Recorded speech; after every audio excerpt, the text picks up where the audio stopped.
But the government itself is not allowed to censor speech. But in my view, the government de facto did censor a speech, and there should at least be a case where that is heard by the public. Because if the government severely coerces, a platform, a sort of coerces the press, then I think that is or should be a First Amendment violation. Well, they can't do it with other media forms, right? They're not allowed to do it with any other. They're not right, allowed. If they try to do that with a newspaper, they'd get in trouble.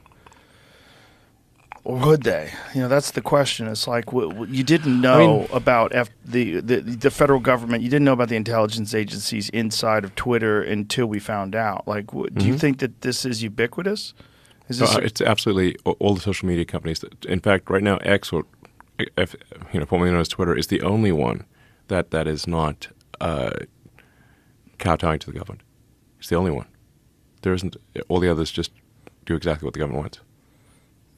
That is wild. Yes. What I was getting at, do you think that that's everywhere? Yes. Do you think that that's CNN? Do you think that that's the New York Times? Do you think that that's the Washington Post?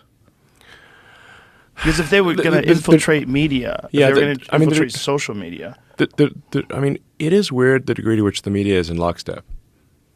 Like, why is the media in lockstep? And why doesn't the media question the government? They used to. Right. Why don't they do that anymore? Seems weird. Something doesn't add up.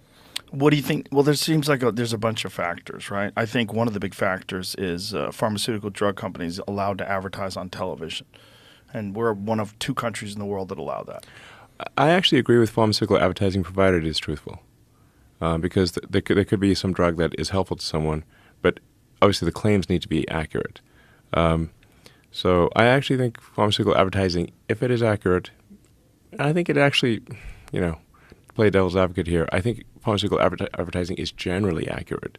I think that's actually okay. Now I should say that a lot of the censorship that we see is coming from indirectly from advertisers and advertising agencies, and from PR companies, who want a particular viewpoint pushed, or are being driven by nonprofits to push a particular. What will happen is there'll be a sort of a group of nonprofits or that push advertisers to advertise or not advertise on a particular platform. One often hears of the sort of George Soros boogeyman, but Soros actually, he is, I believe, the top contributor to the Democratic Party. The second one was Sam Bankman-Fried. Yeah. So, and Soros, I don't know. He had a very difficult upbringing, in my opinion, he fundamentally hates humanity. That's my opinion. Really? Yeah. He's doing things that erode the fabric of civilization. Getting DAs elected who refuse to prosecute crime. That's part of the problem in San Francisco and LA and a bunch of other cities. So why would you do that? Was it humanity, or is it just the United States as a whole? He's pushing things in other countries too. He's doing the same thing? Yeah. Now, George at this point is pretty old. He's not,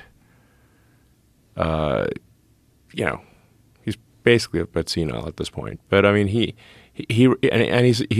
very smart. And he's very good at arbitrage. Famously, he shorted the British pound. That's sort of how I think he made his first money, was shorting the pound. So he's good at spotting, basically arbitrage, like spotting value for money that other people don't see. So one of the things he noticed was that that the value for money in local races is much higher than it is in national races. So the lowest value for money is a presidential race. Then next lowest value for money is a Senate race, then a Congress, and but once you get to sort of city and state district attorneys, the value for money is extremely good. And Soros realized that you don't actually need to change the laws, you just need to change how they're enforced. If nobody chooses to enforce the law, or the laws are differentially enforced, it's like changing the laws.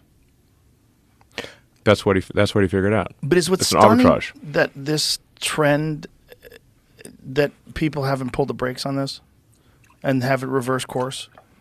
I'm pulling the brakes. Yeah. Yeah, pulling the brakes right now. Yeah, you are. But you might be the only one. Well, I think more people should. Most people just don't want to rock the boat. Most people are looking for acceptance from society, and they're if there's some negative press article, they're like shattered. Well, I couldn't give it down. Right. Go Good. ahead, make my day.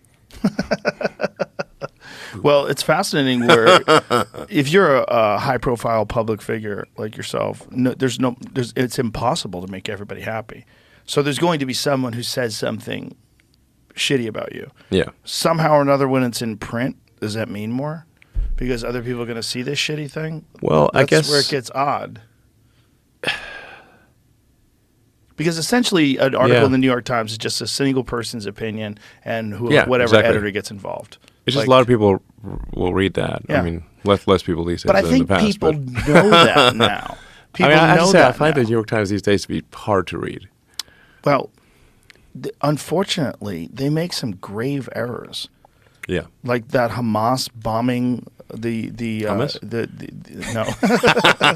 Israeli bombing the hospital chickpeas? story.